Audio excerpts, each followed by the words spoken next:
قدرمنو انجینر صاحبانو یو ځل بیا ښه راغلاست. مختلف باور یم یو ځل بیا حاضر شوی یم د هایدرالک ډیزاین په برخه کې چې موږ ویډیوګانې شروع کړې دي چې موږ هایدرالک ډیزاین د کومو سټرکچرو لپاره کوو، لکه تاسو د انجن لپاره، د ګیر لپاره، د پول لپاره چې د برید لپاره چې هایدرالک ډیزاین ترسره کېږي. دا په اهمیت باندې مو خبرې کړې دي چې ولې دغه ترسره کېږي، ولې کوم مشکلات رامنځته کېږي. نو د دغې د پیدا کولو لپاره چې دی چې هایدرالک ډیزاین ترسره کړو، یو مهمه مسله چې هغه د فلډ ډسچارج یا د اعظمي مقدار پیدا کولو د سیلابونو. نو په دغې باندې موږ کار شروع کړی و چې ویډیوګانو کې موږ دغه واټر شیټ یا ونیونکي ساحه پیدا کړه، پایپ سیسټمونه پیدا کړه. په هغه دغه وروسته چې دی ټول دا یو پروسس چې دی وکړي. نن چې دی تر ټولو مهمه مسله چې واقعا چې دی ډېره زیاته مهمه ده، دغه فلډ ډسچارج لپاره مختلف میتودونه چې دی موږ په یوز کړي. دا یو میتود چې SCS یا سویل کنزرویشن سروس نامه یو میتود چې دغه USDA د USDA یا یونایټډ سټیټ اګریکلچر ډپارټمنټ لخوا چې دی پروسې چې دغه میتود نړۍ ته وړاندې شوی او په دغه میتود کې چې موږ مختلف مشخصات چې د ساحې څخه راخیستل او اړتیا وه چې دوی دغه د رناف او دغه انټرپریشن چې د دغې تر منځ دا نسبت چې دی دوی دا په کرف نمبر باندې چې دوی دا سرکونه چې دغه د رناف او د انټرپریشن تر منځ یو نسبت جوړوو. نو د دغې کرف نمبر د انتخاب چې دی د دغه متعدد چې دی پیدا کول دا یو څه سخته پروسه ده چې دغه چې د ساحې چې دی دغه ویوز دی، د خاورې ډول دی، د خراب څیزونه دي، نظر دغې ته کتل کېږي چې دی دغه کرف نمبر چې دی انتخابېږي. نو دوی چې دی خپل دغه دغه ډپارټمنټ چې کوم دی یوازې په امریکا کې یونایټډ سټیټ کې د 19,000 څخه زیات ټایپونه چې دی د خاورې دوی مشخص کړي دي او دوی بیا دغې خاورو ته چې دی بیا په څلورو ګروپونو باندې ویشل شوي نظر هایدروجین د سویل ګروپ دا وایي چې دا څلور ګروپونه دي چې دی دا څلور ګروپونه چې دا نظر د خاورې د نوعیت ته او د زراعتي ساینس ته چې دی هغه کېږي چې دغه هر یو ګروپ چې موږ په وضاحت سره چې دی انجینر صاحبانو راځو ګروپ A ته چې اوس په A ګروپ کې کوم ډول خاورې شاملې دي، د دې کې به چې دی رناف پوټنشیل به په کوم اندازه وي، انفلټریشن به چې دی څومره وي، د نظر سایز ته د خاورو په کوم اندازه چې دی ورکې به څو فیصده به ورکې کلی وي، څومره به ورکې چې دی سلټ وي، لوم وي، سنډ به وي ورکې، هایدرالک کنډکټیویټي به یې څومره وي په دې کې چې دی. نو راځو لومړی چې دی A group, the soil and this group are characterized by low runoff potential and high infiltration rate when the through it. وی په A group کې به چې دی د هغه خاورې شاملې وي د کوم چې د خصوصیاتو له مخې په دغې کې د رناف پوټنشیل چې کوم دی دا به په کمه اندازه وي، او بل چې دی انفلټریشن ریټ به چې دی په دغه ډول خاورو کې به چې دی ډېر لوړ وي، دغې کې به چې رناف اندازه به چې دی زیاته واقع کېږي به نه پکې، بلکې دغه د انفلټریشن به ورکې چې زیات واقع کېږي. بل د دغې ګروپ مربوط خاورې به چې کومې دي د 10% به ورکې کلی وي یا د 10% څخه کم به کلی وي and more than 19% سینډ اور ګراول، په دغې کې به چې د 90% څخه به زیاته فیصدي ورکې د سینډ او د ګراول وي، یعنې د شګي او دغه غټو دانو به وي. بل چې دی په دغه ګروپ کې هغه خاورې به شامل وي چې د کوم د سچوریټډ هایدرالک کنډکټیویټي اف آل سویل لایر اکسایډ 40 مایکرومیټر پر سیکنډ، په دې کې چې به هغه خاورې شامل وي چې د دې هایدرالک کنډکټیویټي چې دی دا 40 مایکرومیټر پر سیکنډ یا د دې څخه زیات وي، نو هغه ډول خاورې به په A ګروپ کې وي. دویم چې دی B ګروپ دی سویل اینڈ دس ګروپ have moderating low runoff potential، دغه کې به چې دی نسبتا رناف اندازه به چې دی ورکې دا به لږه زیاته وي د هغې A ګروپ اندازه باندې. بل په دې کې به د انفلټریشن ریټ به چې دی کوم چې واقع کېږي انفلټریشن هغه به د A ګروپ څخه به چې دی لږ کم وي. دغه خاورو دغه ګروپ کې چې به هغه خاورې شامل وي نظر نظر د سایز ته د موادو چې د 10 څخه تر 20% پورې به کلی په کومه خاوره کې موجوده هغه په ای ګروپ په بی ګروپ کې چې شامل وي، بل چې د 50 څخه 90% پورې په دې کې چې د سند او ګراول چې دی واقع وي. او دریم خصوصیت چې دی دغه ډول خاورو د سچوریټډ هایدرالیک کنډکټیوي رینج چې دی دغه د 10 څخه تر 40 مایکرومیټر پر سکند وي. هغه خاورو کې چې هایدرالیک کنډکټیویټي چې دی انجینر صاحبانو د 10 څخه تر 40% پورې وي، نو دغه به په بی ګروپ کې چې دی شامل وي دغه ډول مواد. بل چې د سی ګروپ دی سویل ان دیس ګروپ هاف موډریټلی های رن اف پوتنشل. په دغه ګروپ کې به چې د رن اف او د امپیټریشن ترمنځ چې د رابطه به داسې وي چې دای کې به د رن اف اندازه به چې د زیاته وي او د امپیټریشن اندازه په دغه کې کمه وي. په سی ګروپ کې به درته په ساده ډول ووایم چې هغه خاورې به ورکې شامل وي په کوم کې چې د رن اف اندازه زیاته وي، یعنې د 50% څخه زیات رن اف پکې رامنځته کیږي او د 50 څخه کم اندازه چې د ډول کې امپیلټریشن رامنځته کیږي هغه په سی ګروپ کې چې شامل وي. نظر د موادو سایز ته د ذراتو سایز ته چې د 10 څخه تر 40% پورې چې د کومه خاوره چې کلی ولرله دغه به چې په سی ګروپ کې وي، او د 50 یا د 50 څخه کم اندازه چې ورکې سنډو نو دغه به چې په سی ګروپ کې به دغه ډول خاورې شامل وي. بل په دای کې چې د سچوریټډ هایدرالیک کنډکټیویټي رینج چې د دغه د بعد یو نه تر 10 مایکرومیټر پر سکند باندې وي. په دای کې بیان د هایدرالیک کنډکټیویټي ریټ چې کوم دی دا به د یو نه تر 10 مایکرومیټر پر سکند وي. بل چې د اخیری ګروپ دی چې ډي ګروپ دی، ډي ګروپ کې چې د سویل ان دیس ګروپ آر کریکټرایزډ بای های رن اف پوتنشل، یعنی دې کې به چې د انجینر صاحبانو هغه ډول خاورې یا هغه سطحه په دې کې شامله وي په کوم کې چې د رن اف اندازه بالکل زیاته وي او ډېر کم اندازه چې د امپیلټریشن پکې رامنځته کیږي. لکه په ساده اصطلاح ورته هغه ساحې کومې چې پخې شوي وي، هغه ساحې چې کومې غریزې وي چې غریزو کې صخره‌ي اله ساحې وي، همیشه ور باندې واورې پرتې وي چې هغلته د امپیلټریشن ریټ چې دی کم اوسي او رن اف ورکې زیات رامنځته شي. نو دغه ډول خاورې به په ډي ګروپ کې چې دی شاملې وي. نظر د ذراتو سایز ته چې دی وګورو، په دای کې به چې هغه خاورې چې د 40% څخه زیاته ورکې کلی لوم سلټ دغه واقع وي، دا او د 50% څخه کم اندازه ورکې چې دی د سنډ او ګراول وي، نو دغه به په ډي ګروپ کې راځي. بل سچوریټډ هایدرالیک کنډکټیویټي له مخې به چې دی هغه خاورې چې د هایدرالیک کنډکټیویټي د 1 مایکرومیټر پر سکند څخه چې دی کم وي، نو دغه به په ډي ګروپ کې چې دی انجینر صاحبانو لږ نورم تم کیږو. لکه موږ چې مخکې ویلې چې په ګروپونو کې هایدرالوجیک ګروپ کې مو سلټ ویلې، کلی مو ویلې، سنډ مو ویلې، ګراول ویلې. نو اوس راځو په دغه باندې لږ نور بحث هم کوو. بیس آن د پرسنټیج اف سینډ سلټ ان کلی سویل کین بی ګروپډ انټو ون اف د 4 میجر ټیکسچر کلاس. دغه اساسي ډول باندې چې دغه څلور غټو ګروپونو باندې چې دی دا ویشل شوي دي ذراتو نظر سایز ته، چې لومړی سنډ دی، دویم چې دی سلټ دی، دریم لوم دی او څلورم چې دی کلی دی. نسویل ټیکسچر ټراینګل شو ان د فیګر وی. په لاندې شکل کې چې دی دغه ټراینګل کې دغه ښودل شوي یو مثلث په ډول باندې ښودل شوی دی چې په لاندې ډول په دای کې انجینر صاحبانو دغه څلور غټو کلاسونو باندې ویشل شوی چې د دې په څنګ کې موږ بیا سنډ لرو، لوم سنډ دی، سنډي لوم دی، لوم دی، سلټ لوم دی، سلټ دی، سنډي کلی لوم دی، کلی لوم دی، سلټ کلی لوم دی، سنډي کلی لوم دی. په دغه ډول باندې چې دی دا بیا په کوچنیو ګروپونو باندې چې دی ویشل شوي دي هغه ډولونه دي. راځو انجینر صاحبانو دا سره خپله مطالعه کوي چې ویډیو اوږدېږي. زه دغه ټرینګل باندې چې دی لږ خبرې کومه. دغه ټرینګل کې چې دی موږ ته په دغه زوله باندې چې دی د کلی سپریټ په فیصدۍ سره ښودل شوي دي. په دغه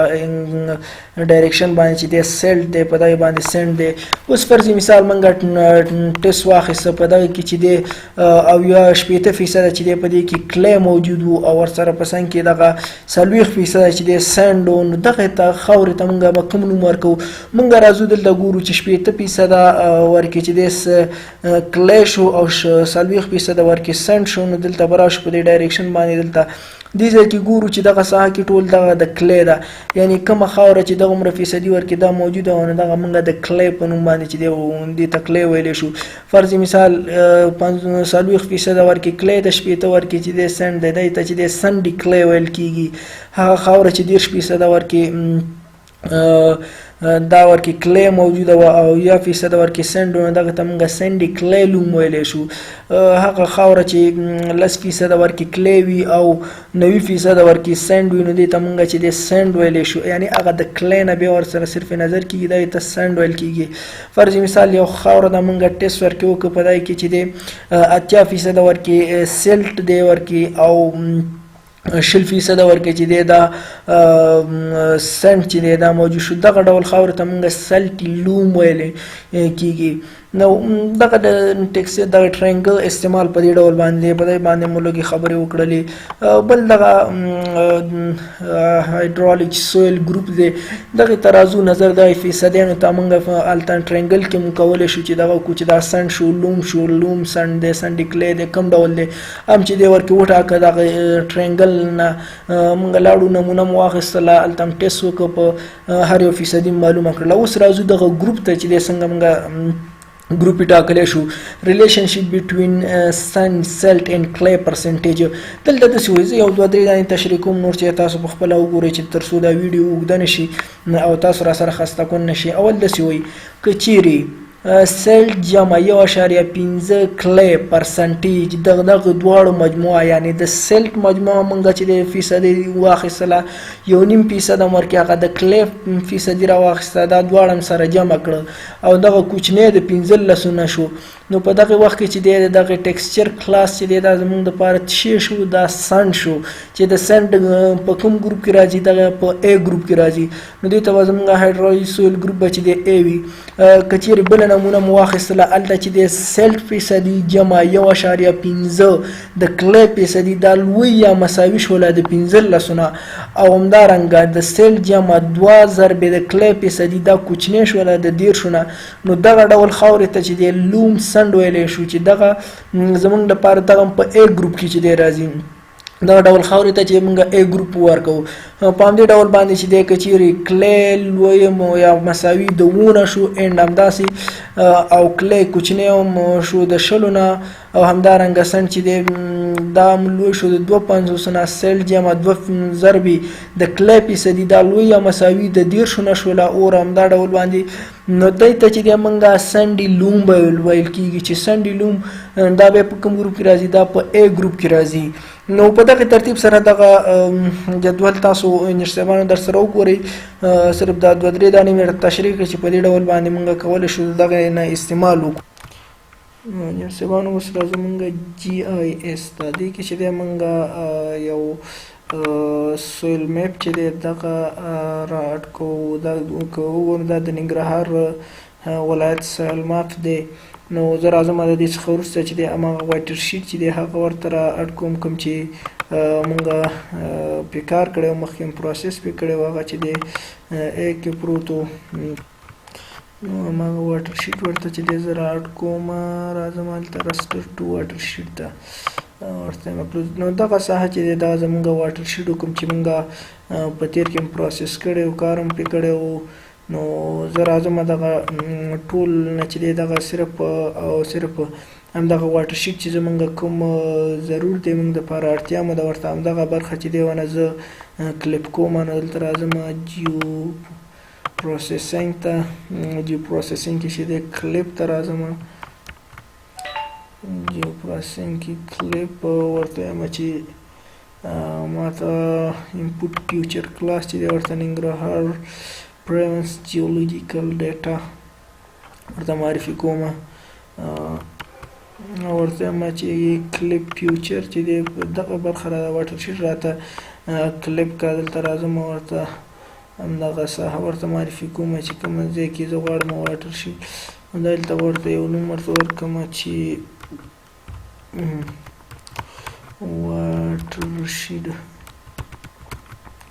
واټر شیټ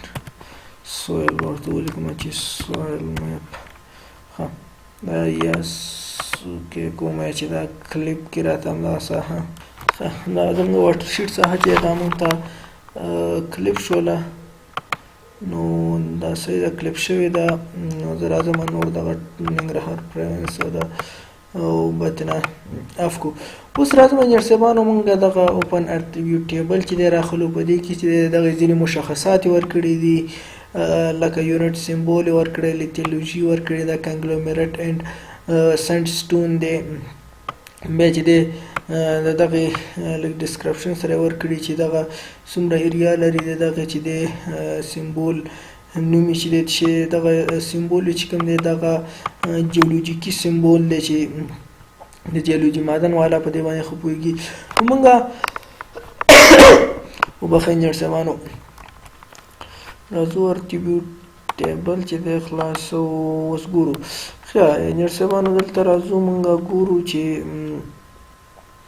اول دا چې کوم دی کنګلومریټ اینډ سنډ سټون دی چې دی کې دی کنګلومریټ دی ګریټ سنډ سټون دغه چې دی لوی دی د تش نه د سیلټ سټون کلی نه د لوم سټون نه د دغې څخه لوی دی اوس راځو د هماغه تیر لیکچر په ادامه باندې اوس موږ دلته وویلې چې دا سنډ یعنې دغه سنډ سټون چې دا لوی دی د سیلټ سټون او د کلی نه د دغې څخه لوی دی نو اوس راځو دلته موږ ګورو یعنې چې لوی شو په دې معنا چې د 50% څخه چې دی دغه د سنډ اندازه چې دا ورکې زیاته ده کله چې دا د 50% څخه زیاته ده یعنې دا د دې نه چې رازیاته شوله یعنې 55 یا 60% ده کله چې 60% ورکې سنډ کېږي او 40% ورکې کلی یا 30% کلی کېږي نو دغې ته چې دی موږ کوم نوم ورکړو دې ته سنډي لوم ورکړو سنډي لوم چې دی بیا راځو دلته موږ ګورو چې سنډي لوم په کوم ګروپ کې راځي سنډي لوم چې دا وایي په A ګروپ کې راځي نو زه راځم دغه ځان سره نوټ کوم یا دغلته دې ډسکرپشن نه هم موږ کولی شو چې استفاده وکړو ګوره کله چې سنډ لوی یا لوی وي د 250 نه یا سیلټ جمع 2000 کلی دا لوی یا مساوي د 10 نه نو په دغه وخت کې موږ چې د ګروپ زمونږ A کېږي نو زه راځم دغه چې د ځان سره چې د یو په یو کتابچه کې نوٹ کوو یا ځان سره چې په ایکسل شیټ کې چې ځان سره دا نوٹ کوو یا زه ایکسل شیټ را خلاصوم ایکسل شیټ کې چې دلته ورته یم چې FID یعنې دا دغه برخه ده زموږ په واټر شیټ کې او دلته ورته یم چې سایل ګروپ ښه اول چې د FID یعنې په لومړي ځای کې زموږ چې د اووم ټاک هغه شی ګروپ A و صحیح ده راځم دویم ته 3 4 5 6 نو اول برخه کې چې زموږ یعنې په دغه ساحه چې کومه دا زموږ په A ګروپ راغلی راځو دویم ته دویم چې د دغه زموږ د واټر شیټ دغه ساحه چې د کې خاورې نوعیت چې کوم دی الویل دی سلټ دی سیډیمنټ ګراول دی سنډ دی دغه چې دغه دلته بیا دا ګراول او سنډ دغه بیا لوی او د چینه د سیلټ او د کلی نه نو کله چې دغه لوی کېږي د سیلټ او کلی نه نو په دغه وخت کې چې دی موږ کوم ګروپ ورته ورکوو بیا چې زموږ همدغه سنډي لوم راځي چې د سنډي لوم لپاره یا د لوم سنډ لپاره چې دی موږ ګروپ چې دی ګروپ نمبر A دی نو زه راځم دغې ته چې دی ویم چې A اوس راځو دریم نمبر ته چې دریمه برخه زموږ ګورو ښه په دریمه برخه کې چې دی دا وایي ماربل اینډ بوټل دی او جنریټ دی سچوریټډ دی په دغه برخه کې چې دی انجینر صاحبانو زموږ واټر شیټ چې دی وګورو دا زموږ په سیلټي لوم کې یا لوم برخه کې راځي ځکه په دغه ساحه کې چې زموږ د کلی د فیصدي که چېرته وګورو دغه به لوی او مساوي وي د ونه او په همدې ډول باندې دغه به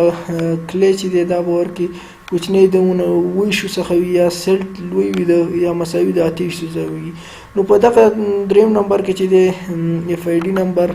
3 دلته زموږ د سایل ګروپ چې دی B راځي راځو څلورم ته چې په څلورم کې زموږ څلورم چې دی په دغې کې که وګورو 2 مایکرو بوټل دی په دې برخه کې چې د مونږه لپاره چې د ګروپ نمبر چې پی ټي د هماغه زوړ نمبر دی د دې کوم چې جی ان ای جی دغه چې د جیولوجي نه څوک فارغ وي هغه خلک ورباندې جنرال ورباندې ښه پوهېږي یعنې دلته په دغه برخه کې پی ټي دی زموږ دپاره چې دی ګروپ چې دی د سال ګروپ هایدرولوجي ګروپ چې بي راځي نو 5 او شپږ ډوله خاورې چې موږ دغه خپل واټر شیټ کې لرو دا هم چې دی څلورم دا که بل چې دی پنځم دی چې دغه M2 چې دی نوم دی د دې سمبول دی دا کې کنګلومیرات دی ګریټ دی سنډ سټون چې کوم دی دا لوی دی د سیلټ سټون او د کلی نه یعنې سیلټ سټون نه چې دی دغه ورکې لوی شو نو راځم دغه چې دی ګورم چې دا په کوم ګروپ کې راځي سیلټ لوم چې کې راځي په لوم کې راځي یا په سنډي لوم کې راځي دلته که موږ وګورو انجینر صاحبانو په دغه برخه کې موږ ته وایي چې دغه سن چې کوم دی دا سنډ دا ورکې د سیلټ سن نه چې دی لوی دی دلته موږ سیلټ سنډ ته راځو سیلټ نه چې دی کله لوی شو یعنې په دې معنا باندې چې دغه سیلټ ورکې کوچ کم دی خو دغه سنډ ورکې زیات دی یعنې 40 یا 45% سیلټ دی او باقي چې دی دا ورکې زیاته فیصدي ورکې د څه دی د سنډ ده نو دا به زموږ لپاره سیلټي کلی شي سیلټي کلی چې دی سیلټي کلی دلته لاندې راځم چې سیلټي کلی به په کوم ګروپ کې راځي سیلټي کلی چې دا بیا زموږ لپاره په ډي کې راځي سیلټي کلی چې دا په ډي کې راځي نو دې ته زه ګروپ چې دی ډي لیکم چې دا ډي ګروپ کې شو ورپسې اخیری دی چې اخیری برخه کې زمونږ دغه پی ټي دا بیا هماغه پی ټي سمبول دی چې دغه د خاورې اندازه ورکړي په دې ډول باندې چې دې دپاره مونږ ګروپ مخکې وټاکه چې د پی ټي لپاره زمونږ د سایل ګروپ چې دی بي راځي ښه صاحبانو مونږ چې دی ګروپونه مو ورته وټاکل چې دغه ګروپونه دي د په دغه ډول باندې دي نو د دې لپاره چې موږ کرف نمبر چې دی پیدا کړو د کرف نمبر ته پیدا کول لپاره چې دی زموږ ته یوازې د ګروپ ټاکل نه بلکې هلته چې دی لینډ یوز هم چې دی پکارېږي چې موږ هغه لینډ یوز چې دی وګورو میلان وګورو د ساحې چې دی میلان ورکې مهم دی نو دغه دوه مسایل میلان او د لینډ یوز او ورسره څنګه چې د هغې پیسچر یا د رطوبت د هغه ساحې کومه چې موږ د پوښښ لاندې نیولې ده د هغې په نظر کې نیولو سره چې دی بیا موږ کرف نمبر چې دی ټاکو نو د اوس لپاره چې دی ما ته راکړه اجازت په د هیله چې یو څه مو ورڅخه زده کړي وي او تاسو کولی شئ په دغه ادرسونو زموږ سره اړیکې ونیسئ که هر ډول پوښتنې لرئ په تیرو درسونو کې په دغې درس کې نو کولی شئ زموږ سره یې شریکې کړئ او نور ملګرو ته هم چې دی زموږ لینکونه واستوئ چینل درسره سبسکرایب کړئ د نورو ښایسته ویډیوګانو لپاره چې دی زموږ سره پاتې شي موږ چې دی په راتلونکي ویډیو کې په خیر د کرف نمبر انتخاب به وي چې دغه پیچلې مسله به زموږ ختمیږي چې کله موږ کرف نمبر انتخاب کړو نو بیا نور ساده مسایل دي بلډ ډسچارج چې دی بیا موږ په اسانۍ سره ترلاسه کولی شو والسلام علیکم